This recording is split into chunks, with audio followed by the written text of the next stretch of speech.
This was it, of course, Dusty, at the bell. It was now Sir Oliver Humperdinck being warned by Bubba Douglas, rather, to stand clear of the situation, not to interfere in the match in any way, shape, form, or manner. And you can see the irate attitude of one Sir Oliver Humperdinck. But a lot at stake here. Your hair, Dusty, against the services of Sir Oliver Humperdinck. Bubba Douglas watching, and now Ivan Koloff off that second rope, crashes down on his knee. And you see the frustration, and again, Koloff again tries to come off that second rope, and again, you move out of the way. And so Koloff has been trying desperately. He is under direct orders, obviously, from Sir Oliver Humperdinck, an all-important night. And now, Sir Humperdinck outside agitating. You start to stalk him. Now deep into the match, it is Ivan Koloff apparently beginning to catch some momentum here. And Koloff again moves up to that rope, but this time, Dusty, good second effort here. The adrenaline is flowing. You body slam him halfway across the ring. You catch Sir Oliver Humperdinck, who's up there on the ring apron once again. Now you charge. Koloff jumps out of the way. You hit Bubba Douglas. Douglas outside of the ring. And here's where disaster almost took over, Dusty. You have Koloff in a lot of problems here. Koloff firing back futilely to the midsection. You bring him up once again, a full body slam. You bring that bionic elbow down across his chest, and now Dick Slater, unbeknownst to you, climbing up to that top rope, catches you on the base of the skull, rolls completely out of the ring, ducks out of the way. Bubba Douglas out of sight at this time, knocked outside the ring. Ivan Koloff with one arm across you, which could constitute a pin. But the crowd, of course, shouting about Slater and Douglas, looking around, realizing that something was amiss. Something happened while he was outside the ring. And it is Slater who is decided as the culprit in this particular instance. And so now, Bubba Douglas explaining to Koloff that he is not, in fact, the winner. And as he's trying to explain, Dusty, you moved up, grabbed the man, caught him to an inside cradle, scored the pinfall, got that fatal count of 3, and you can see the look of horror and dejection crossing the face of Sir Oliver Humperdinck. But you've done it, you've kept your hair, and you've won the services of Sir Oliver Humperdinck for a period of 30 days. Humperdinck protesting now. Vigorously protesting, but to no avail whatsoever. And then the outlaw, Dick Murdoch, moves into the ring. Koloff still protesting, but still to no avail, because it is Sir Oliver Humperdinck who must now spend the 30 days. And now, Dusty, you're getting some well-needed justice and some well-needed vengeance right here.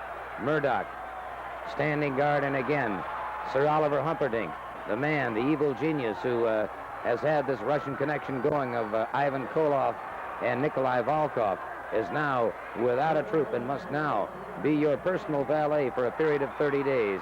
And now you're, of course, instructing him to remove your wrestling boots.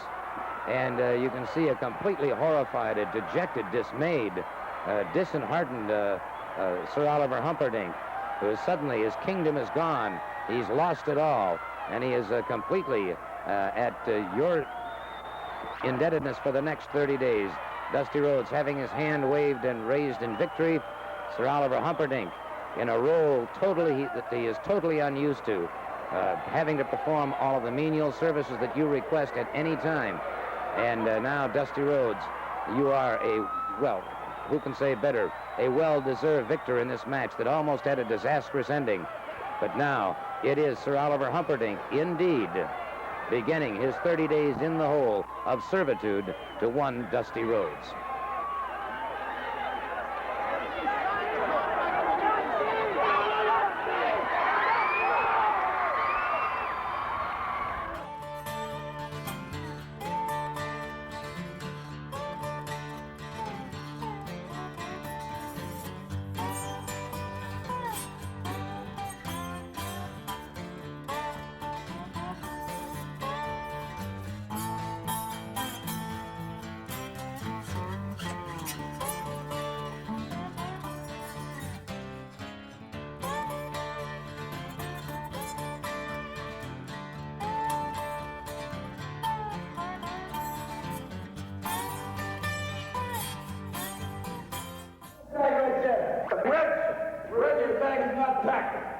Put him in there. Come here, Hump. Right here, Red. Rita Red. Red, right here. Pack that bag. Reggie, don't you want your bag packed? Are you ready? Oh, let's let him think about it. Think about it. Think about it. Take one good whiff of that. Yeah. Just smell it. Buster, you ready?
We see stretching of the tendons, etc. Vaziri there, putting blood up into the head area, not only to loosen up the neck, but also to increase his ability for his thought processes. Here we're getting into some actual moves, and we have a combination here of two Europeans, Les Thornton from England and Ali Vaziri from Irania.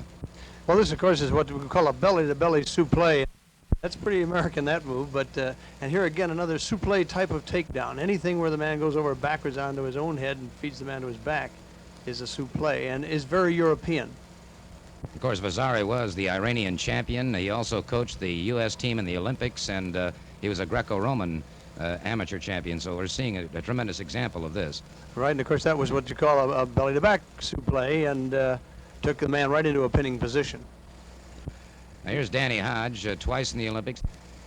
Yes, well, I noticed a long sit-out that we don't see too much of anymore, Don, but of course that's because of the superhuman strength that Hodges possesses and stays him out of trouble. There was a beautiful side chancery by Roop. Tremendous impact on the ring. Quite an attack on the central nervous system, by the way, with all these impact type of falls. Roop, incidentally, is a kind of is a style that brings together the best of both the European and the American styles, and it's kind of typical of the young men of today. Look at this leg sweep for the takedown. Also, it's sort of typical of the Japanese type of takedown, and also European. But Bob Roop is the kind of man who's using all of them. Well, here, of course, Thornton and Tony Charles, two Englishmen, and watch the tremendous power of those legs of Tony Charles now. They talked about the agility of a gazelle, and this man far supersedes it in my estimation. Charles, of course, was on the World Championship rugby team, was also an amateur champion in wrestling, and beginning to show some of that tremendous style that has brought him the British Isles Championship. Virtually everything that Thornton does involves sweeps. Notice how he sweeps with the legs. That earlier move there was a regular wrist lock, but then he swept the leg, a combination of the wrist lock and the sweep of the leg, very effective.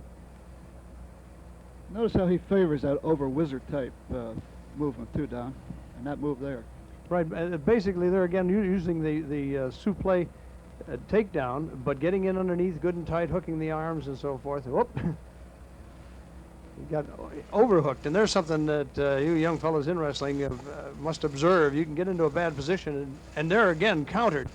Thornton was making the move, is countered by Tony, and got himself dumped on his back for his efforts. What a deep fireman carry there. See how deep Dan got in there, and then he came right into reverse Nelson and crotch. And there again, of course, Dan Hodge, American, using the fireman carry, which is a sort of a typical American takedown, and he was good at it. Jack Briscoe is another very fine fireman carry takedown man. He got awful deep in here. And here comes the counter. Tried to counter it with an overbalance. But notice how he sort of a wizard type of a hook there and took him over with a semi-fireman Right, carry which down. he had set up with the leg dive, and there again, Americans are great leg divers, and they're walking into this good old-fashioned American drop kick. Flying drop kick by Charles that rocked Danny Hodge, and now we're going to see Bob Roop. And again, Tony Charles, an expert with his flying drop kick. Wow. Mind you, now this is just a workout, and yet Bob Roop was shattered by that flying drop kick. Of course, you know, Gordon, the only way you can get in shape when you're working out is to give it everything you've got, 100%.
Manny was an absolute sellout crowd this past Wednesday night at the Convention Center in Miami.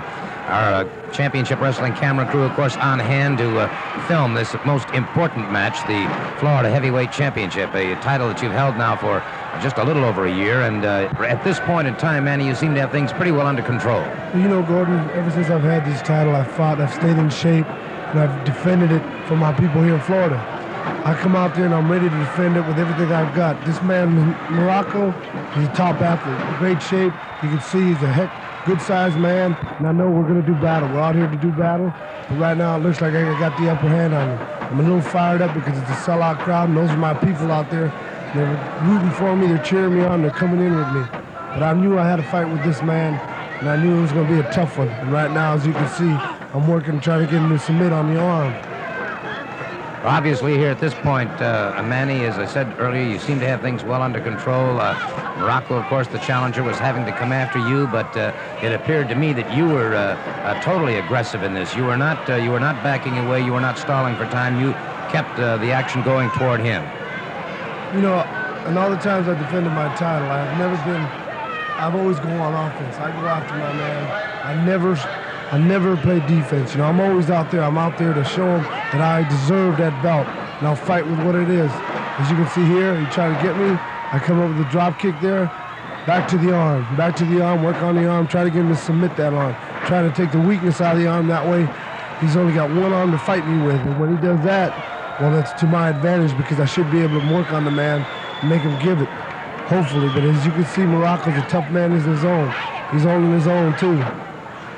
He's obviously not the kind of a man to give up easily, and of course, if you can get that arm, you take away a point of balance, a point of attack, and a point of... all right, now, once again, here is where Muraco shows he has that tremendous staying power. Charges in, crashes that elbow into that steel ring post, and this, again, a good bit of good fortune for you. Yeah, I was thinking. I saw him coming. I thought I could move. I barely get out of the way, and now I'm back to his arm. I'm working it. I'm still working it. I know by now that arm is feeling the pressure. I know that arm is going numb. I'm trying to get it now to submit. And the referee's asking, as you can see, and I'm trying harder and harder each time to make him submit with that arm. And I keep working. As you can see, I still go all after that arm. Make sure that he's only got that one arm to my advantage. Muraco, of course, known as the most dangerous man in professional wrestling with that Asiatic spike. And, of course, right here he stunned you with that elbow and has you rock, now catches you in the throat with that spike. I don't know what it is that he's got done to that thumb, but I'm telling you, that is a very dangerous thing that he does. He hit me in the throat yesterday, as you could see, and I thought for a while there my Adam's apple split in half.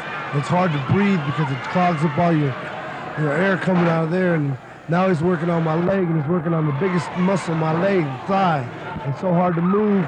See, as he took it, like I was taking advantage of his arm, now he's taking advantage of that leg. He's trying to get that leg, so I'll be on one leg, fighting him back on one leg. But I got a little fire on my own, and I don't give. I don't know what the word means, and I keep fighting back no matter what it takes. I got that Latin soul in me that just won't let me give. And that Latin lightning has caught magnificent Muraco. Muraco backing away again. The two of you close in, and again, Manny, you appear to be beginning to dominate the match. Yes, you know, I had to go out of, I can wrestle, and I love to wrestle. And when a man takes me to the extremes, that I have to use more than wrestling, I will do it. I will fight fire with fire. And now I go to his leg. I'm using spinning toe, as you can see.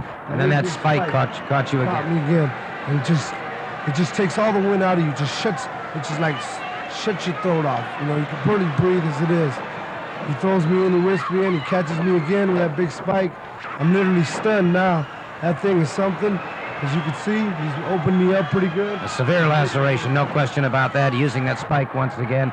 And the magnificent Muraco now obviously feels that he has everything going his own way. And again, presses that advantage. But Manny, you're not to be turned back. You're not to be denied. I'm not. I got the fire in me. As you can see here, it comes. The Latin's coming out. That Latin and lightning is coming now. I'm firing up. I'm going to get him now. I feel him. He just overdid it. You can see the flying punch to the knee, the head. I'll do anything now. I feel like I got the upper hand. I'm ready to beat the man. I'm ready to keep my belt. Beautiful vertical suplex, and all of a sudden, you crash into the referee. Frenchy Bernard stunned, knocked unconscious, coming off the ropes, both of you colliding with each other. Both of you are down. You try to get back to your feet, man. You tried gamely, but the lights went out. Everything went out. And And What suddenly, this man- out of nowhere, appears this giant of a man, no question about this, comes crashing down across you, Manny. At this point in time, he suddenly leaves the ring as suddenly as he appeared. He is a massive individual. He must be nearly 7 feet tall, certainly no question about that. Morocco is still out, you're still out, the referee barely coming to. That man came down on me, had to be well over 300 pounds, caught me in the sternum, shut off all my air so I couldn't breathe, I couldn't see nothing, and I just laid out. And there, the fatal count of three. The fatal count of three. The referee, the ring announcer now making the announcement. The magnificent Morocco coming out of that dazed and stunned state, seeing you prone on the canvas, got that arm over. The referee not aware of what happened. It was a judgment situation with the referee. But now our camera crew followed this man back, went back, and now look at this. And this is most interesting.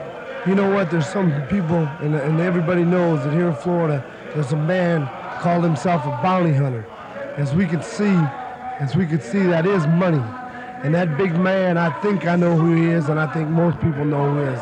And you don't, and this is really disgrace to sports or anything that a man has to do, get paid to go out. And Well, now, wait just a moment. In fairness to everybody involved, yes, there's money seen here, but we don't want to be in libel or slander here that we don't know that money's being exchanged. However, it's fair to assume with Sir Oliver Humperdinck and the magnificent Morocco and this giant of a man who I'm beginning to concur with you. I think we know who it is, but I don't want to risk the chance of saying the name.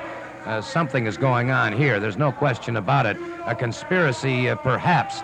Nonetheless, it has cost you the title, Manny, and a very, very, very disappointing situation.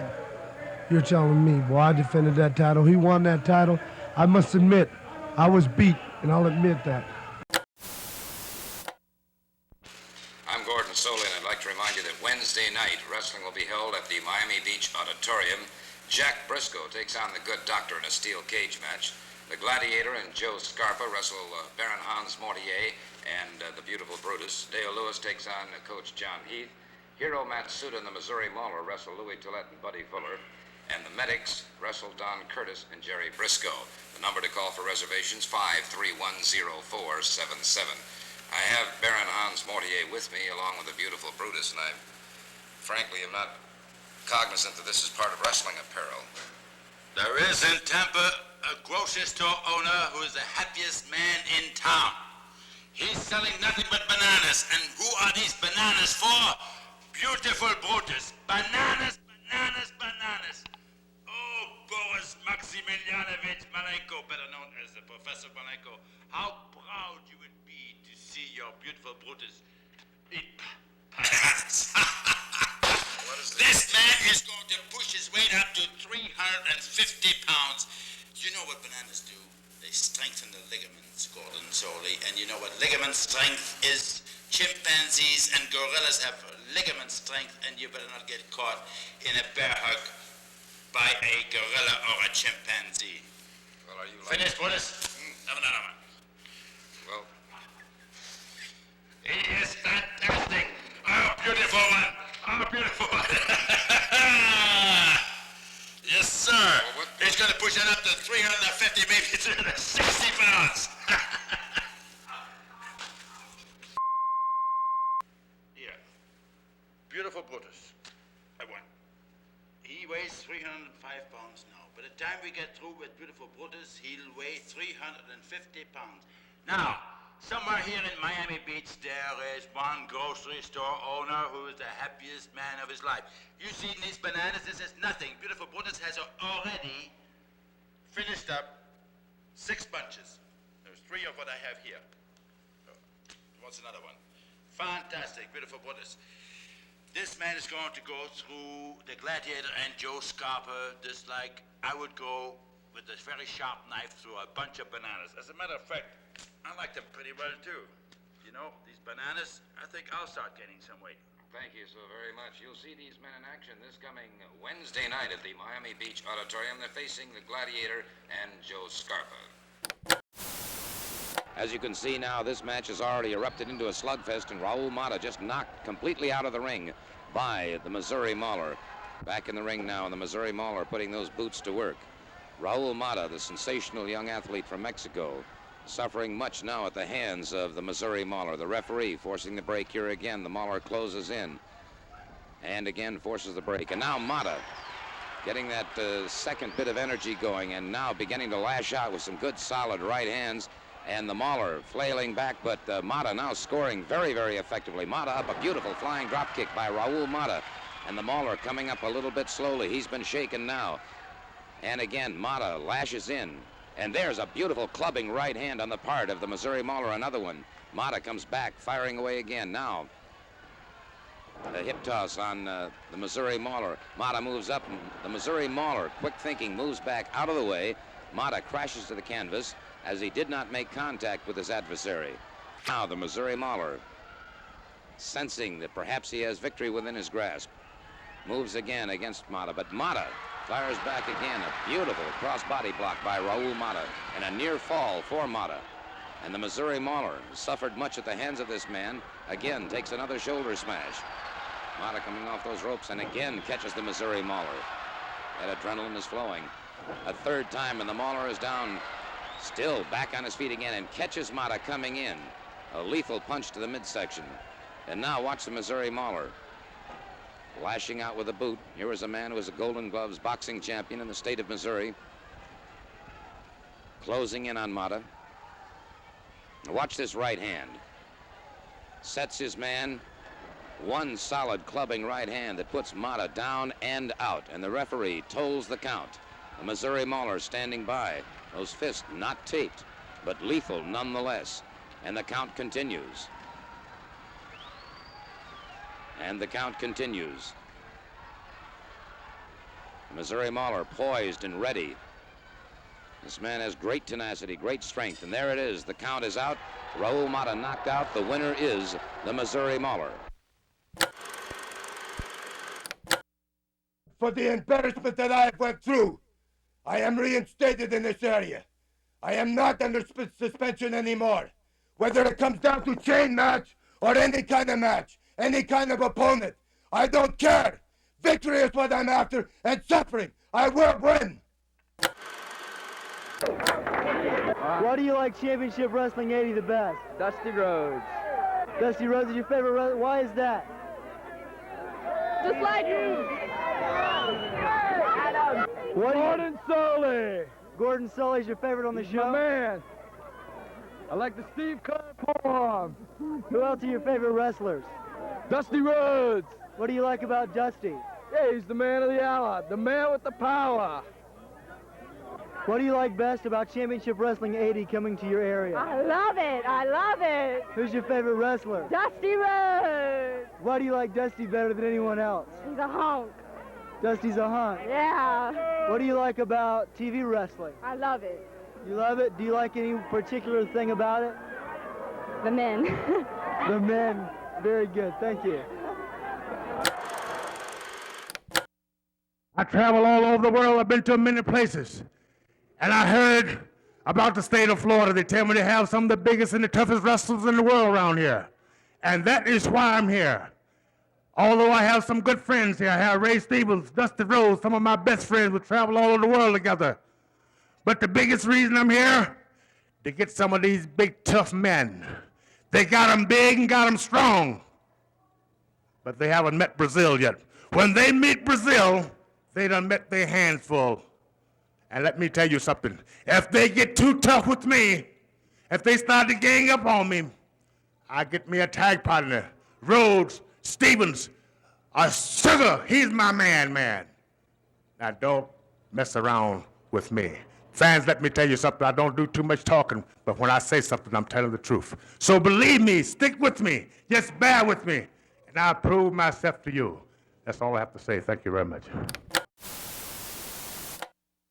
Right here, you're going to see Dusty Rhodes and Bill Watts never gave us a chance. They started fighting before the match was ever started.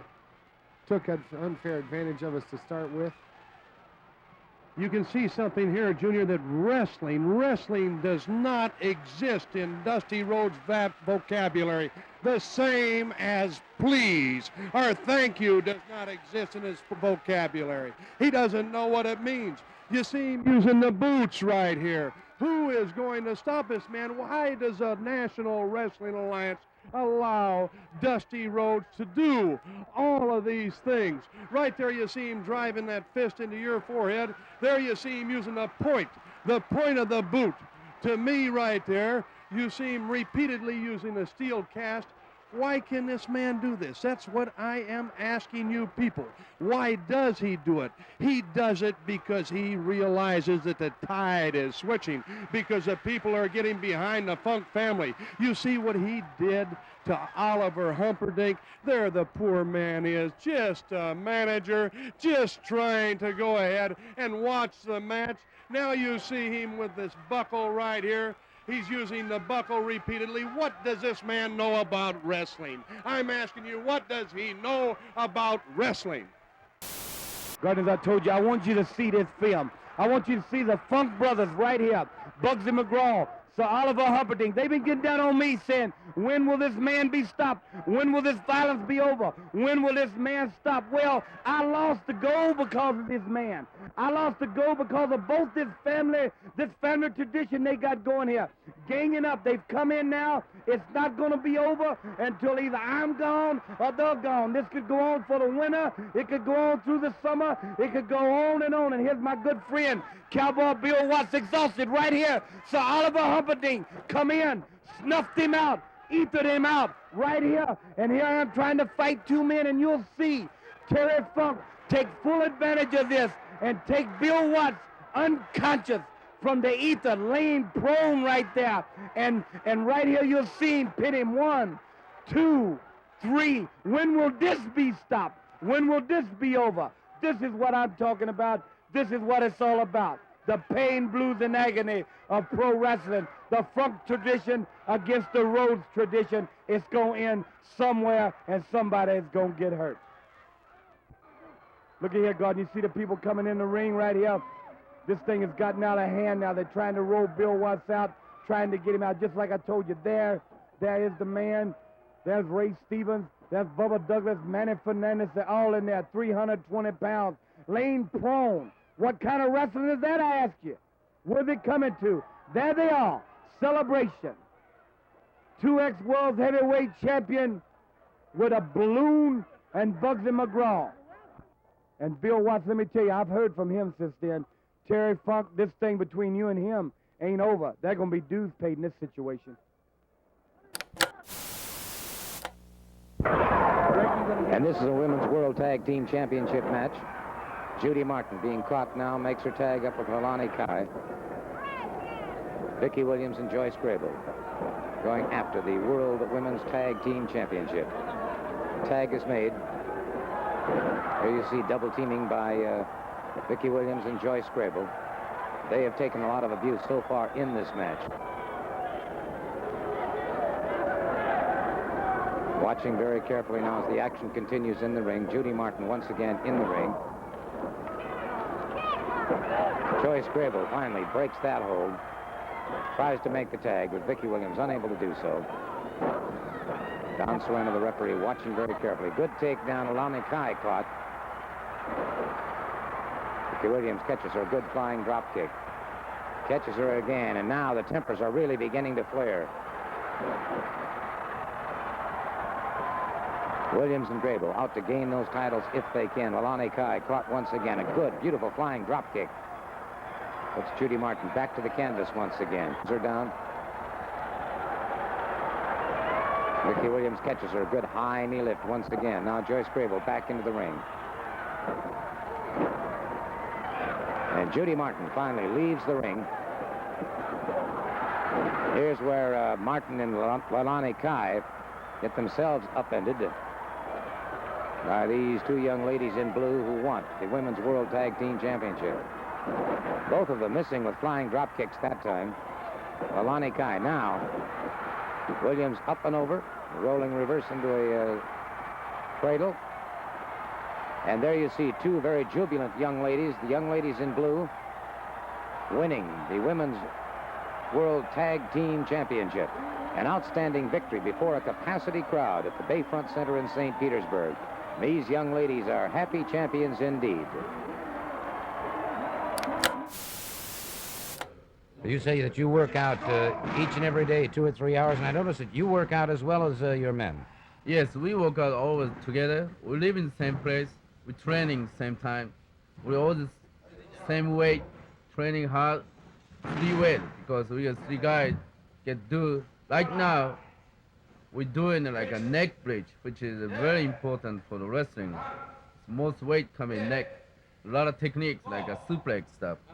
Come in neck. If you're not good shape, you go die. So I'm gonna show you this one.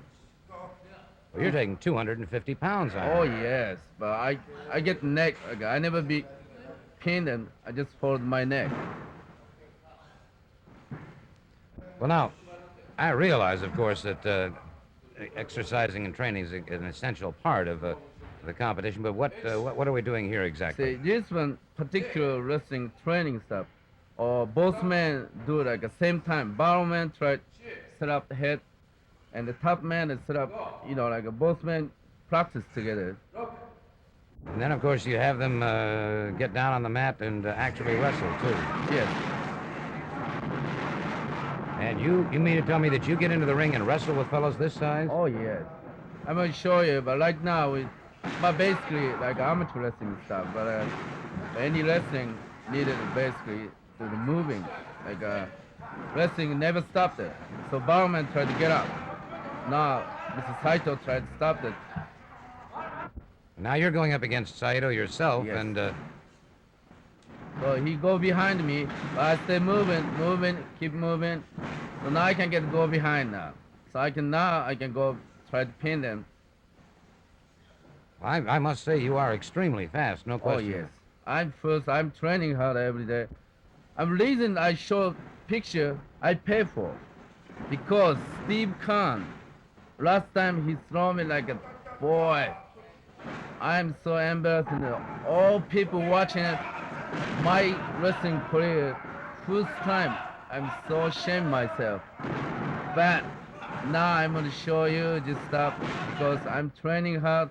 I can more first. I have more strength coming. So let it go, Steve Khan. I like to challenge him. You're challenging Steve Kern? Yes, sir. What's wrong? Anything wrong? Well, I'm a wrestler. I'm former world champion. I have a twice national AAU champion also. I'm so good shape. Look at the picture right now. Well, I must admit that you're faring extremely well, but understand now that you still weigh right at 130 pounds, and Steve Kern's about 230. What's different? I have the speed, I have a strength, I have a more force.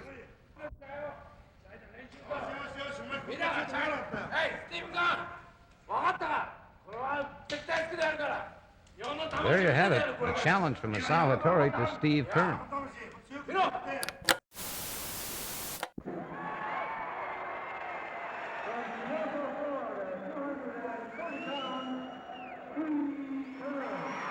The introductions being made here, Steve Kern and Mr. Saito in front of a packed arena, absolutely jam-packed. And Don, of course, both of these men experts with the sleeper hold, although the match could be won without the sleeper hold, but both men were billed as the experts with this hold.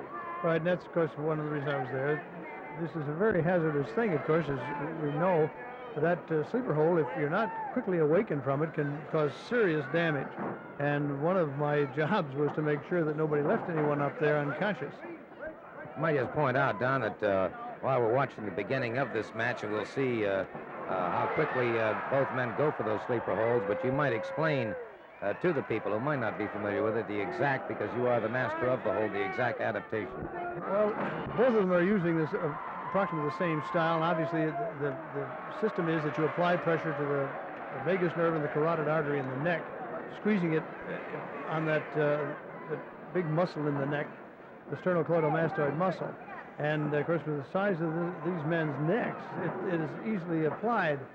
But at any rate, you put pressure from the forearm on that area, and it's 4 or 5 seconds and the man's unconscious.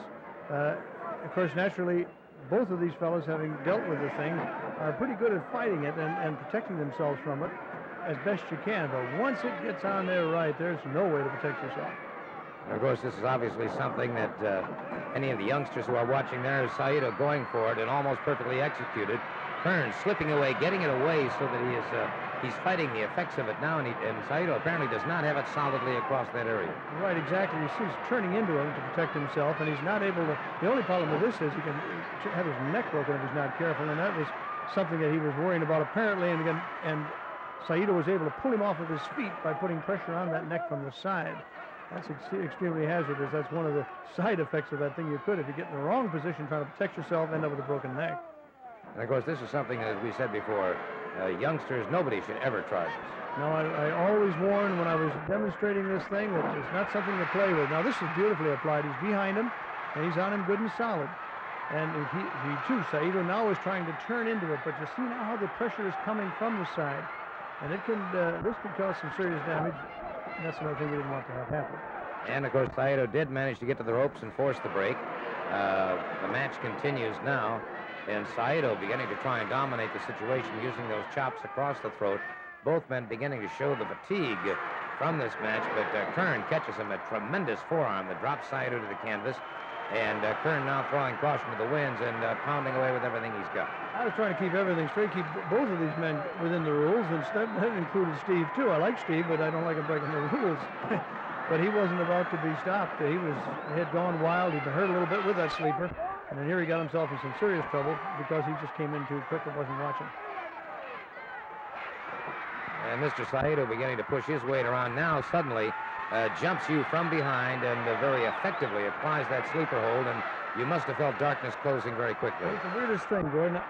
When I started coming out, the lights are flashing and so forth, and when they finally woke me up, and I thought I'd had a heart attack of all the weird things. I was coming out, I was sort of dreaming of what had happened. I thought, my God, I've had a heart attack here right in the ring. And they obviously left me there quite a while before they could help me. Steve was trying desperately, apparently, as you'll see, trying to get to help me. Might just point out, too, of course, after this was viewed by Championship Wrestling, the punitive action has been taken against Mr. Saito. Also, a fine has been placed against him. Steve Kern trying desperately now to wake you up, but this is the danger. You've been out a little bit too long here.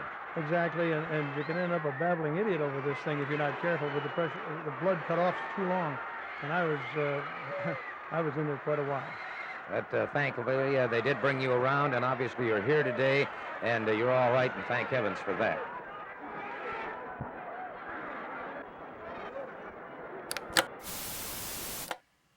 I spent 28 days getting Jimmy Garvin combat ready. 28 days. I put him through training. In those 28 days, he beat Bob Roop. Him and I won the tag team championships. He beat Dick Slater. The man was ready for Harley Race or anybody else want to climb in the ring with him. And what blows in from way up north there, a dirty traitor, calls himself a lumberjack. I call him a few other things. Come out here and put a squeeze on my boy Jimmy. Now, Joe LeDuc, it's going to be you and I. I am taking up for little brother. The killer is taking up for little brother. I'm just going to see what they taught you in Canada back in those backwoods. And I'm going to show you what they taught me in the streets. It's going to be very interesting. No, I'm not going to sneak up behind your back this time. Head to head, face to face. Fixed bayonets. Get ready. Joe LeDuc has purchased the following time on this program. I'm a little surprised that a man like Killer Carl Cox, wants to wrestle me in a lights-out match. Well, Killer Carl Cox, you took your side of that fence. I'm on the other side. Just too bad for you, because when I was a Royal Canadian Mounted Police, we stopped a couple of old men like you that was in the Marine, They're saying that they were in the Marine with a beer pot belly like you. What do you think you're going to do? How many Marines are you going to take with you in that ring? Come and face me. You're not going to have no chair this time. You're not going to take me from behind this time. You're just going to have to face me.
moment now to talk about wrestling this coming Tuesday night, 8:30 at the Armory in Tampa.